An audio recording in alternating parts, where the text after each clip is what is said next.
What's going on? No, I'm here. How are you all? We good, man.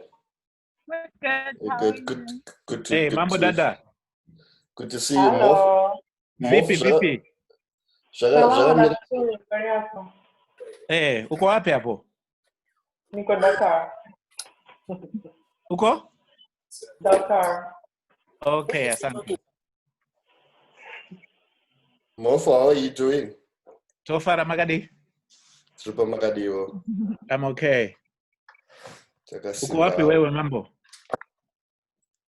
Tiriwa penyu muno mu Joburg bedu. Uko wapi? Uko Joburg? Joburg. Okay. Yes. Yeah. Yeah. Joburg Brixton. Oh, okay. Yeah. Yes. Asante Mambo.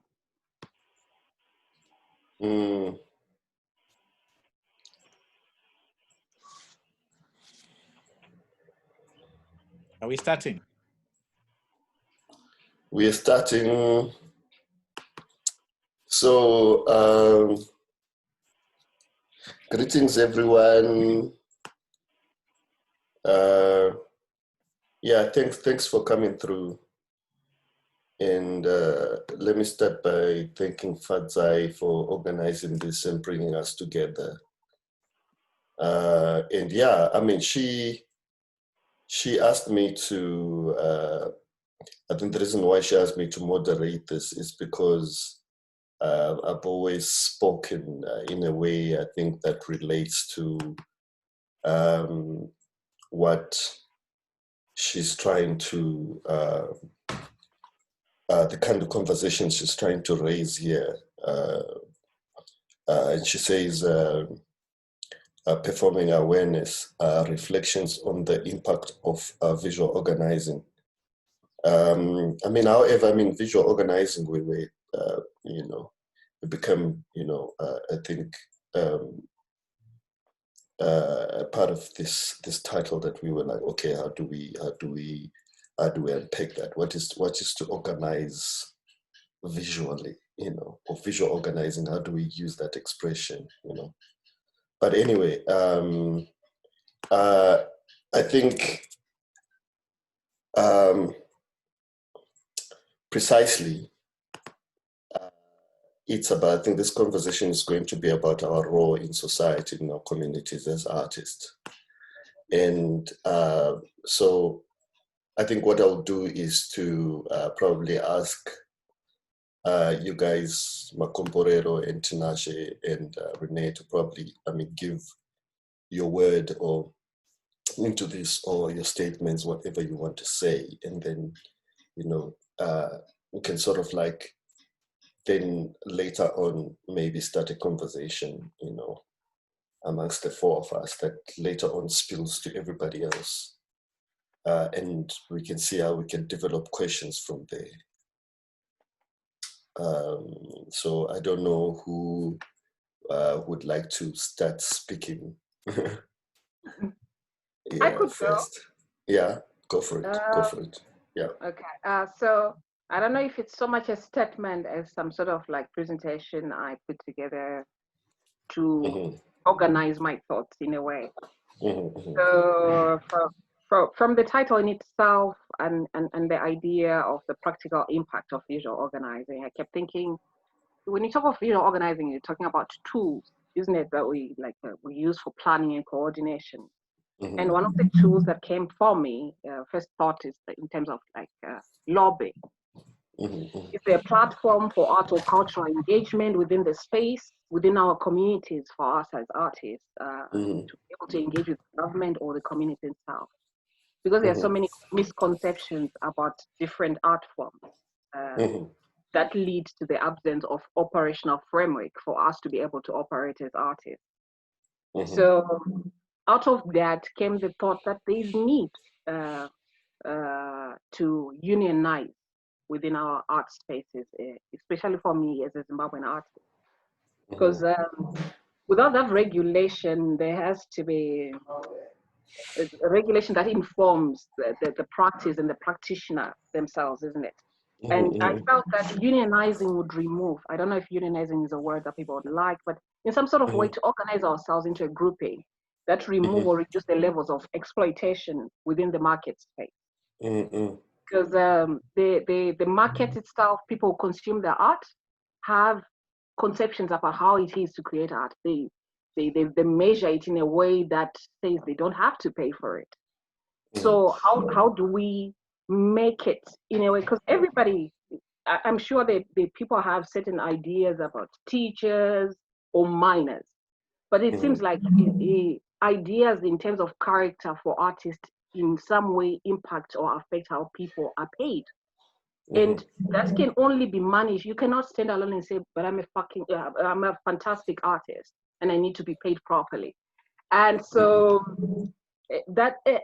those misconceptions, I feel, make artists, we are constantly auditioning or being told we are being trained, or there are promises of exposure, promises you cannot quantify or measure in a way that improves your life or your practice. So also within that space, there are institutions that are art institutions that are there as gatekeepers again for young artists. And I'm saying young artists because it's a word that's constantly used to say, oh, so young people don't have any idea about what is happening. They don't get it. And often the it itself is mystified. We don't know what it is that we're supposed to get and are not getting. And so that kind of mystifying of the administrative cost of the output of art and cultural products gets to be, in a way, an impediment to how artists practice and put out work. So, for example, when we're talking about, because when you talk of unionizing, it's not just about money, isn't it? But sometimes when there's no market rate or market value, another artist can come in and underpitch, right? But this sets a precedent to say that people will come up to you and say that, oh, we couldn't get that big artist. Rob can't come in because it costs so much. But you know what? For that hour you're supposed to perform, let's get poets. We can pay them $20 because, you know, it's just poetry. So underpitching, in that moment, you feel like for you, it benefited you in some way, because people often talk about bread and butter issues without talking about the collective, without thinking about the collective.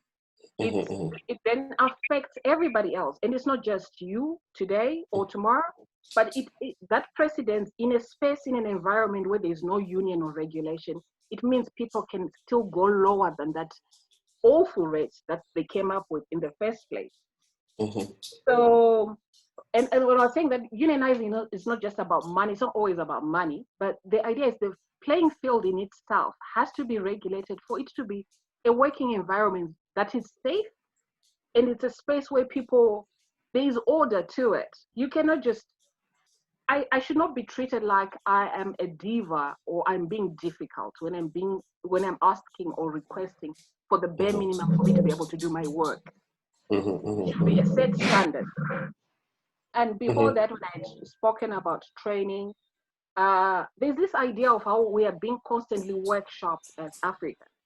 Like we're being trained, we have to be taught everything. And I was asking that, the question that came to mind is the art landscape in our environment so barren and desolate that we need to be taught how to tell our stories or expression of self within our art form? Why is it we're constantly seeking to get people from abroad to come and teach us, or we are going abroad to be taught? But it's never, do we not have systems in place that we, as artists, our systems that are already there, that work for us? And that was tying into the idea of the cult of personality, in particular about how there are people who are invested in controlling the narrative and discourse of us as a people. And it's not often non-partisan. And they're the ones who curate performances in a way that tailors the market in a way, in a fashion that's not necessarily ours and kind of foreign to us. I know I'm talking a lot. Should I stop? No. Keep going. Then one of my pet things in terms of the tools, the second tool I was thinking about is the idea of activism, and the fact that no person can work up and say that they're apolitical. I don't do particular things. And within activism in itself, I felt that the idea of no one is apolitical. And the second thing is that the Zimbabwean landscape in the past couple of decades itself has been changed dramatically in terms of thoughts, how it's shaped in cultural art practice and output by the donor funding element. So this, for instance, donor funding is singular in its approach in terms of, say, they have a funding cycle. And so this time we want to talk about a particular thing. Everything else is dropped. Our problems, our issues are not singular. We have a diverse issues to be dealing with. So there is need for an informed, engaged, and active artist, I feel, who finds intersections with other groupings of people who are not necessarily like them, because you cannot be in your little corner by yourself doing your own little thing. So there's no way you can wake up and say, I just do art. What art for who? Because you have to understand your market. And you're not just producing for people out there. It's supposed to be in a way that shapes and your society. So I felt that there's all equal, because there's often talk about how there is a proper way of doing it. But I feel like things have to be organic. You cannot sanitize or have acceptable protest. Because if it's acceptable, then it's not protest, is it? So how do you change things in place? We've got to advocate for ourselves as a sector, to have a framework that puts in place structures that allow the artists to perform and have freedom to develop their work or their practice. So lastly, I would say artists already have the power to persuade, shape, evoke, or influence culture, and should be accorded that position and take that position. And a working environment that's not littered with parties and gatekeepers makes it a whole lot easier for the artists to do their work. That's my 2 cents of talk. Oh my God, thank you so much. Thank you so much. Yeah, so I think I can hear that you're bringing up really, like, I think practical ideas on how artists, you're pointing out interesting things. You started with the unionism, which I think is important, but I know that the challenge is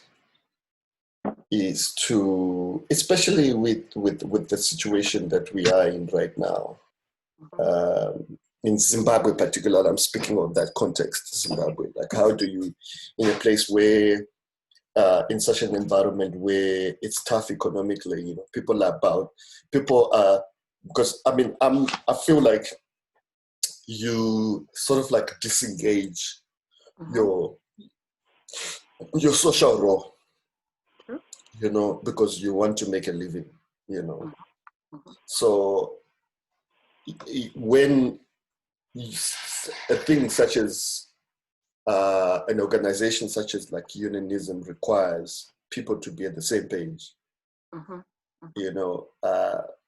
it's difficult, So there's that.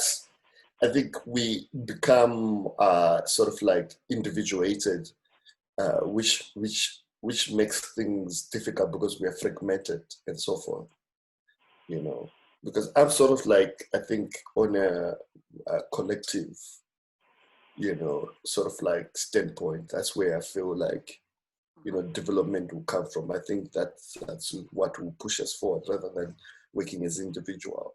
So yeah, the patience to wait for the other person to listen to the other person, I feel like it's something that probably might help. Yeah. Anyway, before I say much, Renee, do you have something to say? Do you want to go? Do you want to speak? Sorry, my internet dropped out, so I've literally just rejoined. Let me catch up a little bit and get back to you. I can hear you though. Okay, all right, all right. Yeah, Okay, okay, yeah. I'm sorry. I'm just saying I missed a little bit of what was being said before. okay. Mm.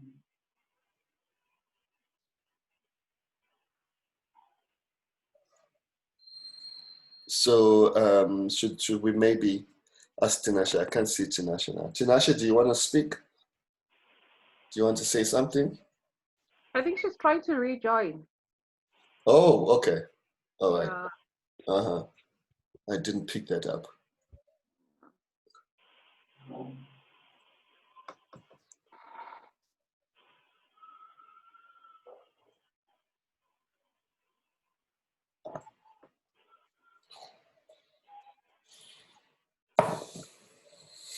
Okay, maybe I just go ahead, and it might be completely unrelated to to what you folks were talking about. But I'm really interested in this idea of the ways in which, inside of our practices, especially now that many of us are working from home during the pandemic, that there is sort of an overlap between the public and private space.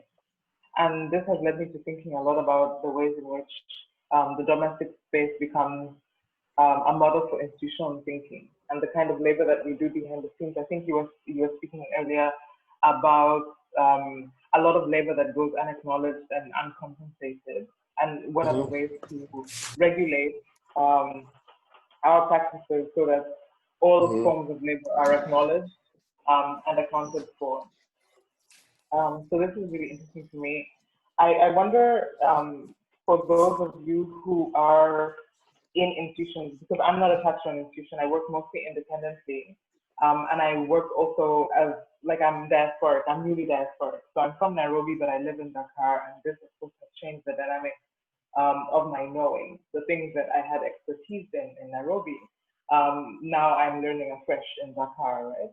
And relying very much on members of the collective communities that I am attempting to engage with. And I'm finding that Francophone West Africa, or Francophone Africa in general, has a very different set of ideals for what collective practices look like that we don't necessarily have in Kenya, but that I think is very useful and is very much coming to the forefront during this pandemic, where we are assembling in ways that we're not accustomed to.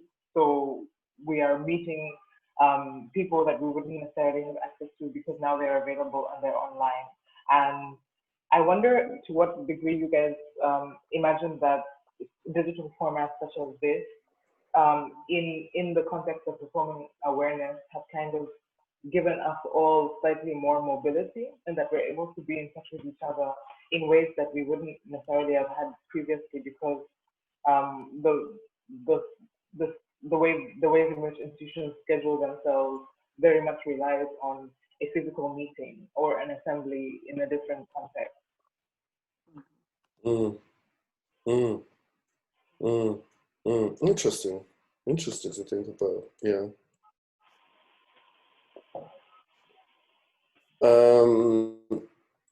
Tinashe, are you ready to share your 2 cents? Yes, if you can hear me, I am ready. I can hear you. Yeah. The Okay. sound is a bit crazy. Yeah. Zoom is yeah. But you know, I can hear you. I think we can. I think we can work with that. Yeah. Okay, I'll speak loudly. Okay, like I like what Renee is saying about how right now with the lockdown and having to digitalize and do more things online, it's giving us access to things that we didn't have before, even in terms of organizing. Right now we're sharing ideas about this. Imagine before lockdown, we would have had to fly Renee from maybe fly you from Joburg, fly from Malaya to bring all of you guys to Bulawayo. But right now we're just gonna come out of our homes and cars, and we're debating these, like, okay, not debating, it's not a fight, but we're discussing these things and sharing insights in 5 different cities across the world. So that has helped us look more towards technology as like an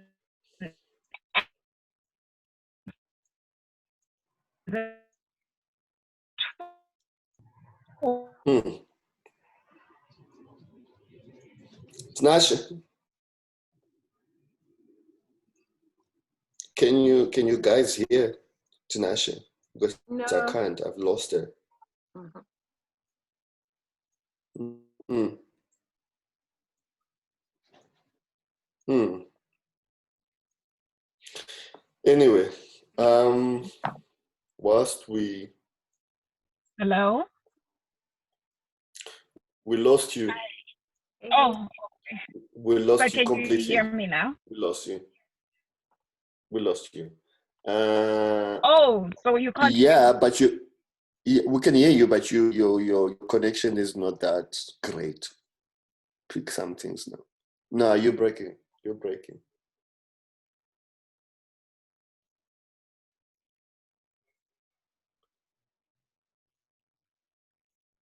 Anyway, I think what Tinashe is talking about also, she's adding to what Renee was saying about how public has moved into private spaces and how we're still trying to connect. And what I've said is that how do we? I mean, I've been saying to my colleagues, how do we take advantage of that idea, how to continue to go forward? This idea of being able to still generate some kind of currency and work through this sort of like remote way of working, where actually we bring in the work and the dialogue into our own private spaces, because at some point, yes, we will meet, but how do that continue, and I think that's very interesting to me, as a way to still be able to, I mean, especially in places where resources are limited, or it's difficult to travel to the other person, how can we continue to take advantage of this platform, so I think the question of organizing there for me is, look, I remember in another talk that I attended the other day, a colleague mentioned that this is the only time, ever in history that we are able to share space with actual corporations or institutions, where you're like directly like next to sharing the same space that a brand, a corporation like Coca-Cola is using. You can just plug into the internet and publish your work and speak to whoever you want to speak with. I mean, I was in a talk the other day with all these guys that are, running big galleries and big organizations like the Basel, the Art Basel, and all of that. Like that is very rare for you to be able to see those people speak in real time, So it's I think there's something there, that probably maybe we can probably expand to speak on, that, Renee's in Dakar and I'm in Joburg and you guys are in Zimbabwe, but we're still able to exchange ideas and make something, I don't know if any of you guys want to expand on that. I just feel that it's amazing to be able to have this meeting online, like you explained, that the cost is totally different. But we still have to acknowledge the fact that it is from a point of privilege that we are able to have power and internet connection and be able to do it. So I feel like for the better part from the start of this pandemic, that everyone was shell-shocked into a moment of just like disbelief. What am I going to do? How do I practice in this environment and space? Then to being also the same people with particular networks being able to privileged enough to be here online, being able to do things. Of course, it's a great advantage when you have the facility to do it, or you go out of your way to make sure that you have the facilities. But they still need to think around the idea that even when people have those resources and facilities, you still don't find people online. They're not doing that. They're not engaging in the space. Mm-hmm.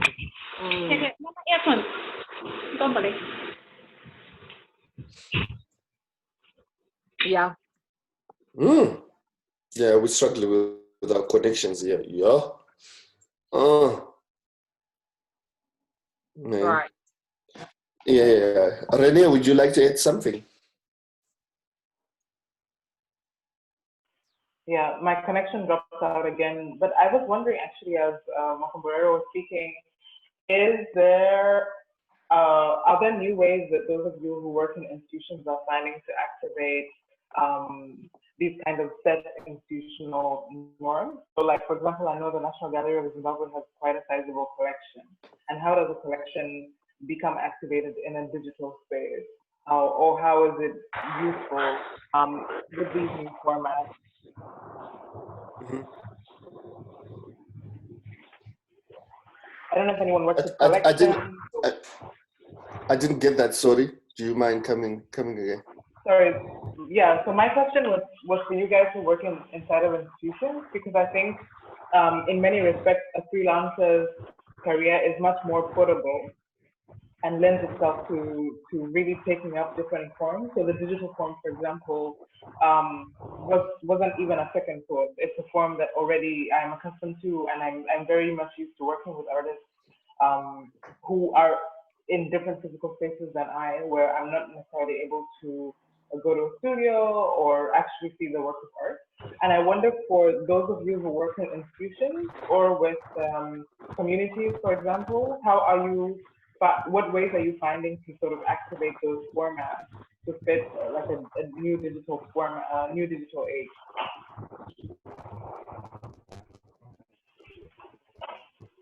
Okay, I'm also a freelance filmmaker, right? I can't shoot a film at my house in this moment. I could do something. I've been having things come up. You have to rethink everything, isn't it? But like you're saying, like Rob said earlier, about how everything is now semi-remote but kind of close.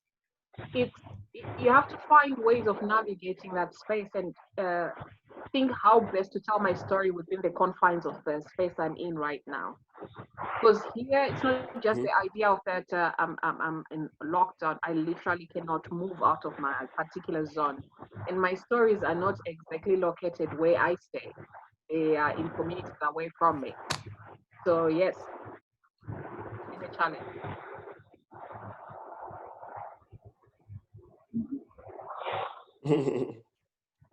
Yeah. Tinashe is back. Finally. Great. Can Yeah, you we hear can me? hear you. Okay. We can Okay, hear that's good. you. Yeah, I mean, we didn't miss much. You didn't Okay. miss Okay. much. Mm-hmm.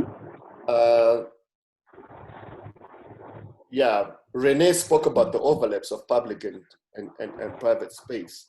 And I think that's where All we right. are trying to extend, you know, to other ideas that will, you know, I think go out of this, you know, I think this COVID sort of like framework. So I don't know if you're ready to kind of like chip in. Okay.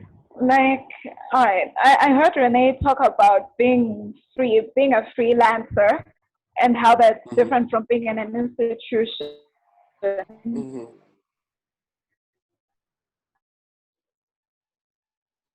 She told me again. Ooh, okay. well. I think most so artists, we're trying to. well, most of us. Yeah. So yeah, I think most of us are freelancers, and it's hard to find institutions that see enough value in an artist to put them on a payroll. That's not, I don't know, I've never had anyone come up and offer me a poetry job. I'm yet to have that. Mm-hmm. So yeah. Hello, can you guys hear me? I keep feeling like you can't hear me. I think We do. Don't feel like Okay, I'm paranoid now. I am so paranoid. But yeah, I don't think we've gotten to that point yet where people see enough value. Like, I don't think we've gotten to a point where people see enough value in art to take you and give you pension and give you health care so that you constantly provide them with a stream of art. We're just not there yet. Maybe one day we will see. But right now, I think also in Zimbabwe it's a bit tricky because even in non-art sector, most people are freelancers, most people are hustlers. Formal employment is at an all-time low. So if they're not even employing doctors and nurses, what more me? I'm a poet, you know, like what are my odds of getting a full-time gig if a whole accountant has been sitting at home for the past 5 years? So I don't know, maybe we'll get there, but it's tricky. Yeah. Look, I feel like I don't know. I mean, I have this feeling that we're getting stuck on like keeping the machinery running, you know, and I think generating revenue as well from it, which is, you know, income, right? Which is, I think, something for that is, I think, in generic in the work that we do, you know, in anyone's practice, you want to be able to produce something out of it, you know. But I think, how about art as a reproductive space, you know, where those, instead of us, you know, making those immediate questions like, how do we, in this, you know, COVID, how do we keep making a living, you know, for us to have a much broader cause, that's, if such a thing happens, of which I think in generally, you know, in most of our environments here, I think most of us, it's in the of the day, you know, it's difficulty everywhere with internet. I mean, you go, it's internet can be even to send an email can be difficult, you know, to travel, to move from one space to another can be difficult. Traffic, transportation, food, everything, you know. So how do we, I think, take this conversation into a space where we think about being, you know, being a reproductive space? That's the question that I'm posing, bringing to you guys. I don't know if somebody has responded, if any one of you guys has a response to that. Because you have to, we talked about this when you're saying how it is difficult to unionize because people have their bread and butter issues, right? So it has to be a conscious, active thing that you say it has to be bigger than myself. You're not, I don't know how we wean ourselves from an environment of fulfilling particular needs that are not ours, because we've been this is the thing to talk about right now. You have to have a message and a sense of purpose, and a kind of the ideological consciousness. I don't know if we have it and where we can get it from. To be able to collectively think that it shouldn't just be about a bread and butter. There has to be value, and the idea of currency comes from that space. Because if you keep chasing a need that's created by somebody else, then you get lost in translation somewhere.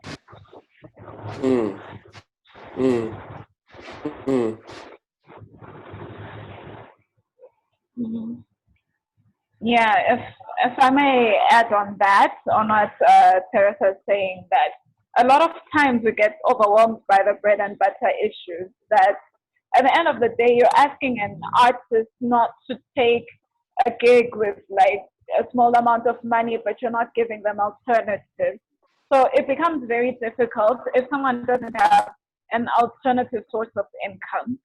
And okay, what I do with my art, something which I think helps me, is that I do have an alternative source of income. So it's hypocritical for me to expect someone else to make certain sacrifices when I know that my paycheck is coming in month end. So I have the luxury of saying no to certain gigs, because whether or not the gig comes, whether or not, It's gonna come. like I'm gonna get paid, I'm not gonna starve to death. But then someone, this is all that they're looking at, this is their entire source of income. It becomes a bit unfair, especially for someone like me who has other sources, to go to them and say, no, this money is too small for you, don't accept it, I refused it, when I know that, I'm gonna go to the bank month end regardless. So I think that we have to, it's a double-edged sword, because on one part, we really want to increase the value of the art, but not all of us have the luxury of turning down gigs that don't align to our beliefs, or that don't, that don't offer us as much money as we believe our art is worth. So I don't know if this falls into unionizing, but it would be nice if artists had like a source of income that wasn't entirely dependent on whoever is giving them money. I don't know if I'm making sense. That being dependent entirely on this one person or one organization to give you money, and you having, like, you who pays the piper orders the tune. It would be lovely if our work created value. Like Teresa was saying, that a lot of it has to do with donors. It would be nice if our work had so much value that we weren't reliant on embassies and donors and whatever for our next big paycheck. If my poetry could go there without me having to engage a specific organization or anything and make me money, such that when this organization comes and they're like, Tinashe, do this for $2, I can be like, no. At the same time, my art is producing, income, regardless of whether there's big people who have these big ideas and small pockets, apparently, regardless, in their benevolence, decide to throw some crumbs my way. I'm not sure if that's making sense.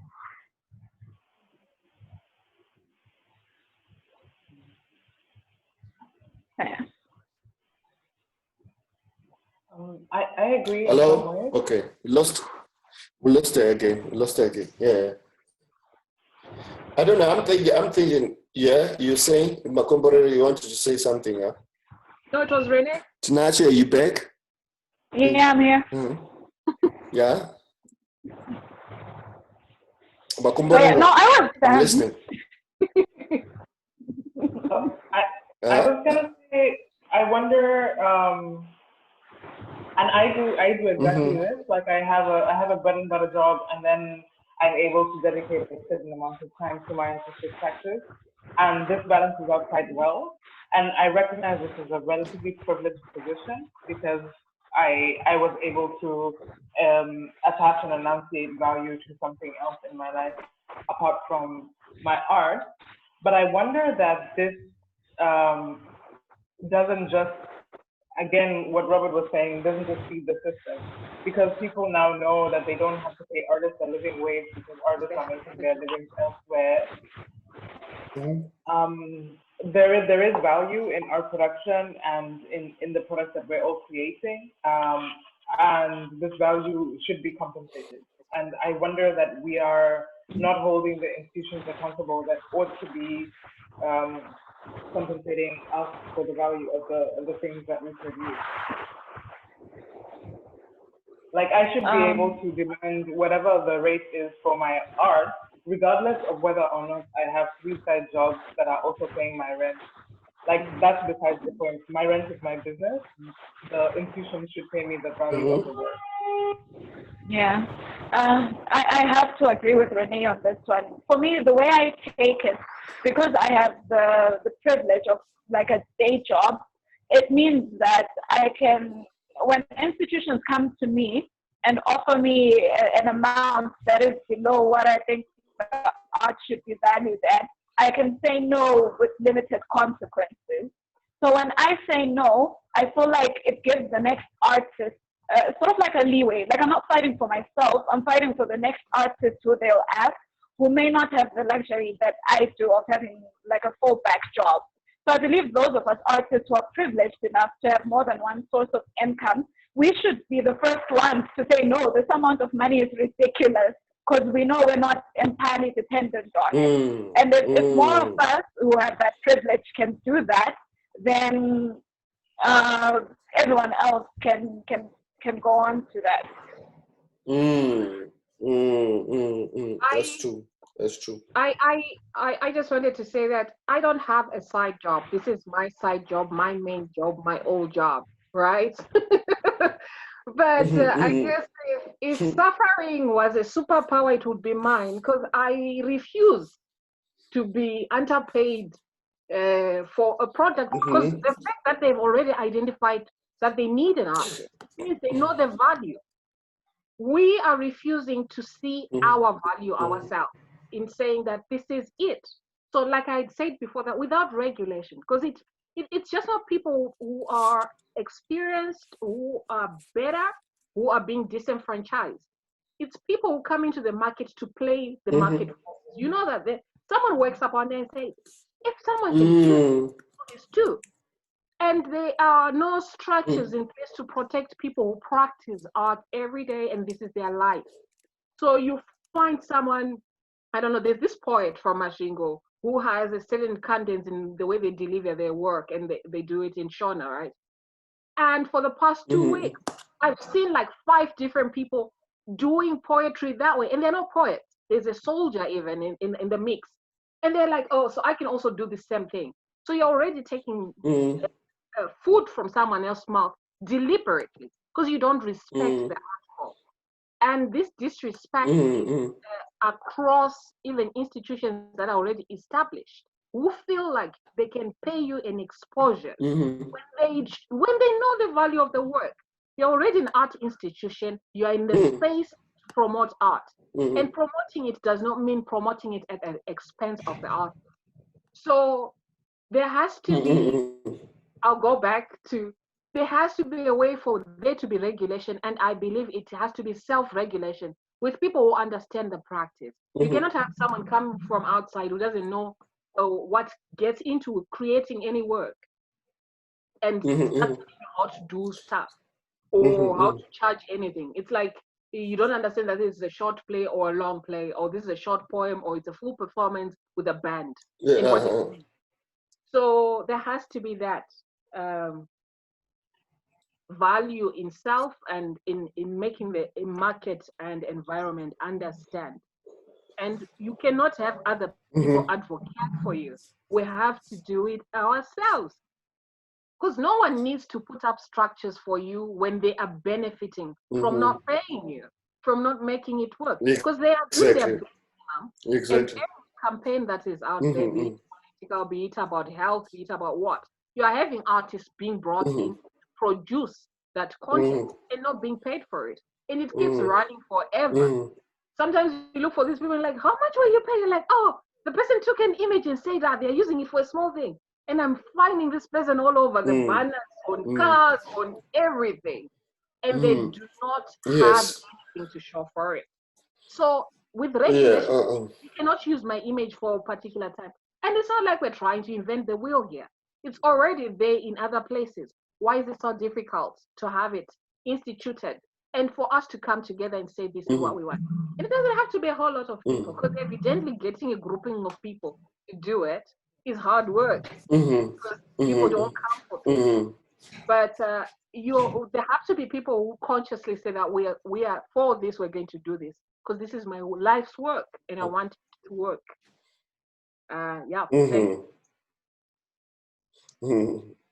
Wow. Yeah, man. There has to be that I think aggressive channeling of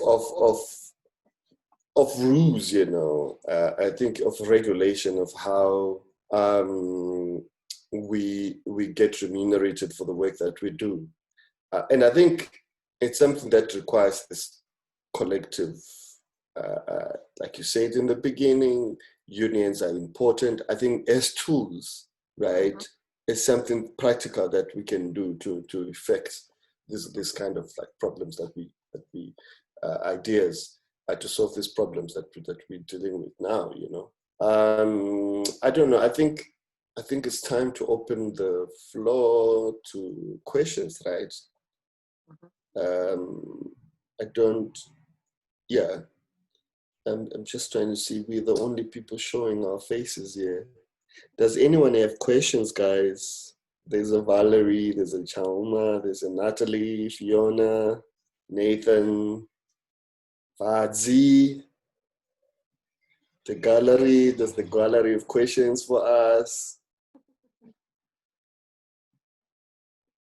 No questions, no questions. Okay, cool.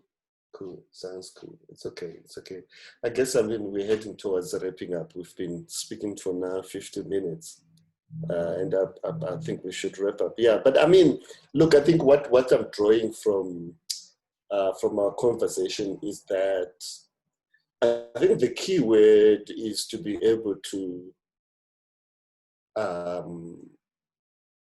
rally the artist and also now organize ourselves to speak with one voice. I think it's important. I think it's more important at this point in time. I think it's more important than our wages, the conversation wages, you know, because I think what we need is to be able to have an industry that is functioning, you know, at least, you know, besides all of this, you know. And I think the COVID, what it has taught us is that we can do it. The connections are there. It's difficult for us to sit in a conversation and hear each other clearly, but it's possible, you know. It's possible. Renee and Dakar, though her home is in Kenya. I'm here in Johannesburg. Hotoma home is in Harare, and Tinashe's in Blues, Makomborero is in Harare. So it's possible, you know. And I think that's what, and I've always said, I think once we make this space, I think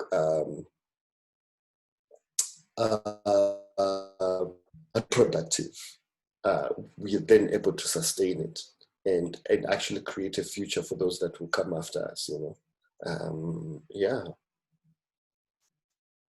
I don't know if you guys want to add. Actually, I think I would like to add.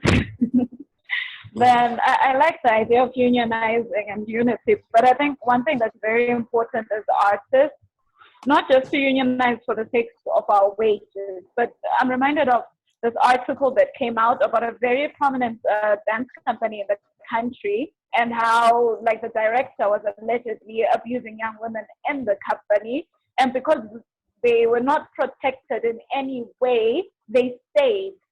They couldn't go anywhere. Where else? There's not exactly a lot of people hiring for dancers. It's not the most lucrative market. So whilst we're unionizing, we shouldn't just focus on the money. We should protect everyone.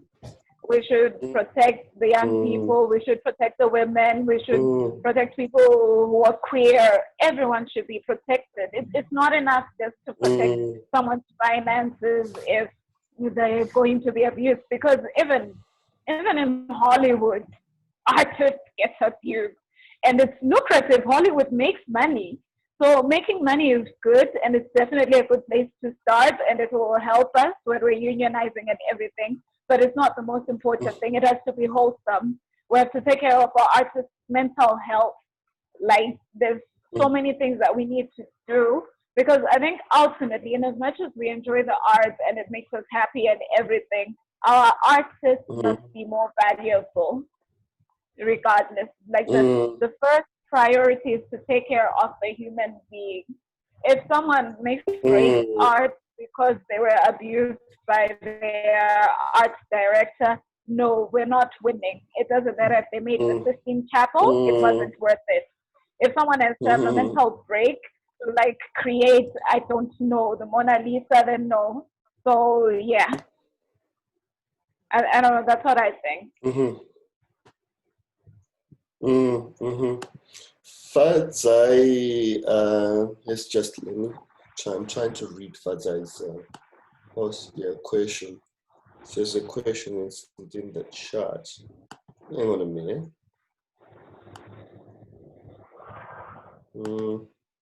Okay. Fadzai says, I'm interested in the activism aspect of visual organizing and wonder how feasible it has been to take that aspect further. Yeah? Yeah? I think that's what we're talking about in general. I think we're talking about that. We're talking about having a one voice. We're talking about, do we have unions?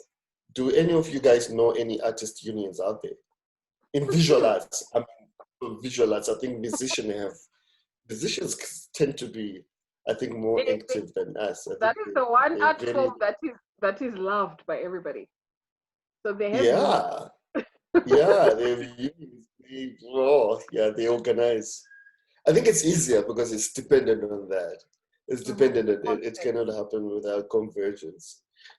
So I don't know if Renee, what do you think? I think the activism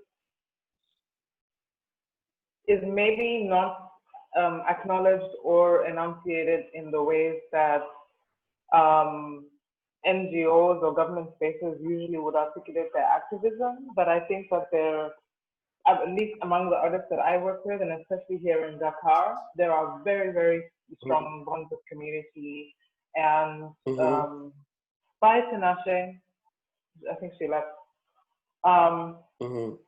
So the ways in which artists articulate their collective practices, I think very much is a form of activism and is a social model that we could all potentially learn from. And I recognize that this is different in every context. I didn't necessarily experience this in the context of being in Nairobi, but in Dakar, there is very much the heritage of working together and pooling resources and having a central space whereby people are always able to eat or to live. The principle is basically that your material circumstance shouldn't preclude you from your artistic practice, which I think before we were all attempting to be attached to commercial galleries and to find funding for our things and competing for these embassy grants, that was very much the way that we practiced, that we supported those in our societies that were responsible for creating spaces of heritage and culture. So I think we need to acknowledge the spaces that exist that are active in that regard and in that respect, and that have always been consistently doing the work for us to maintain. Because as much as we complain about not having resources, not being funded, we are making work. It's hard.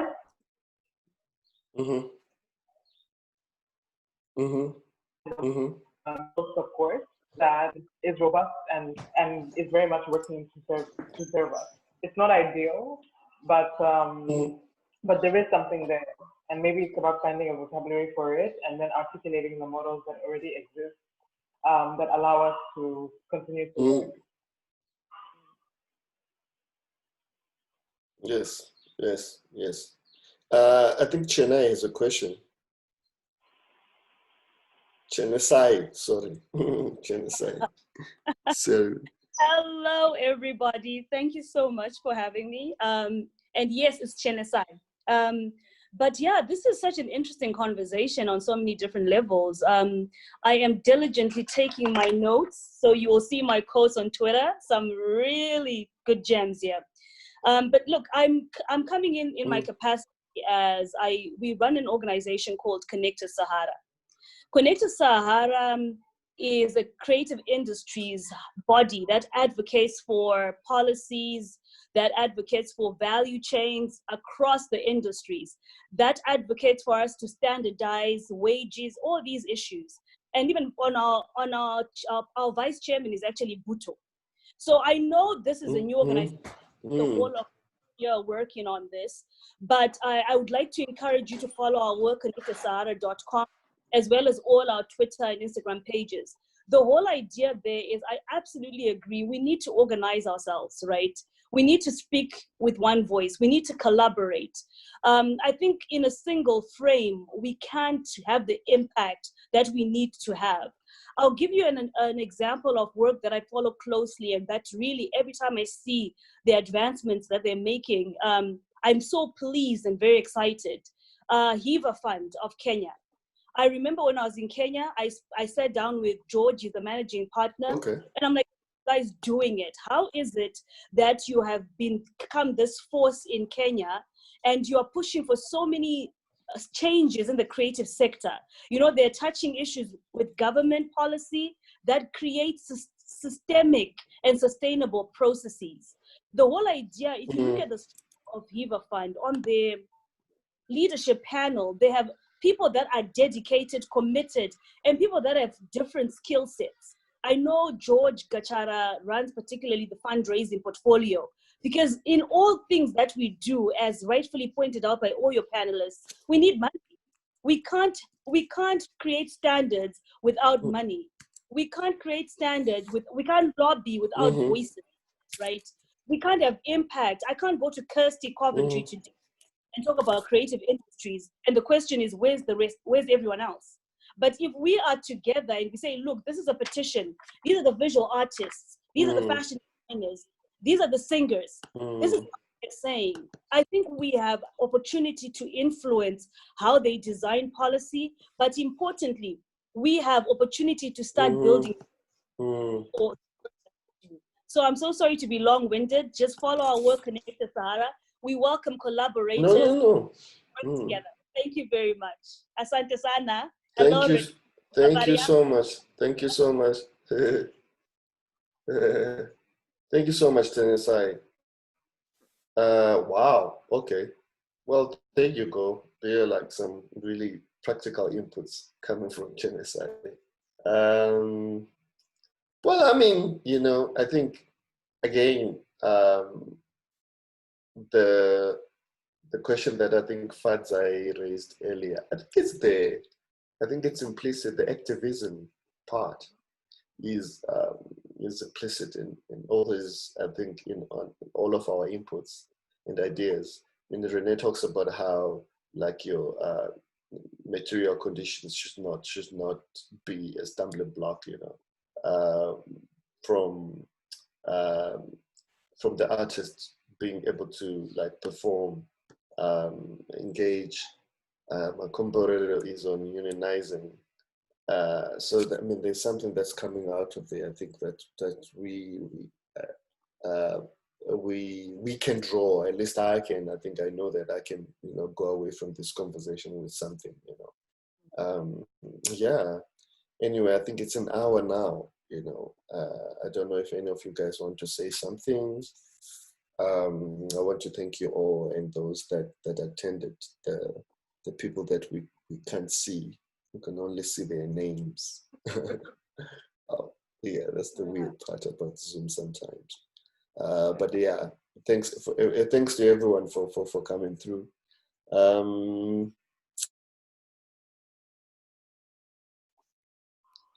Window, okay. All right. So yeah, thanks guys.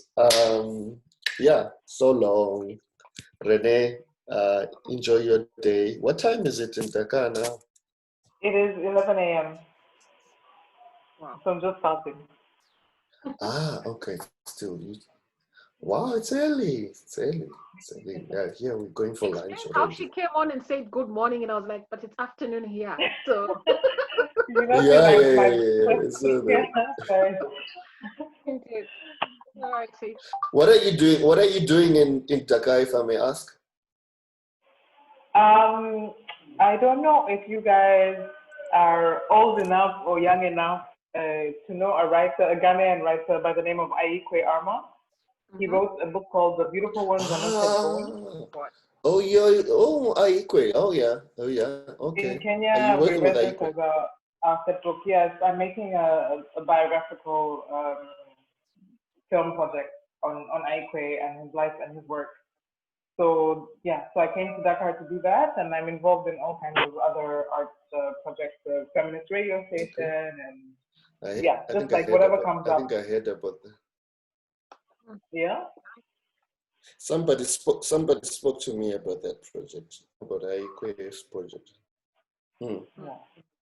Wow, amazing. Anyway, thanks to you all, guys. Fazai, thanks for bringing us together.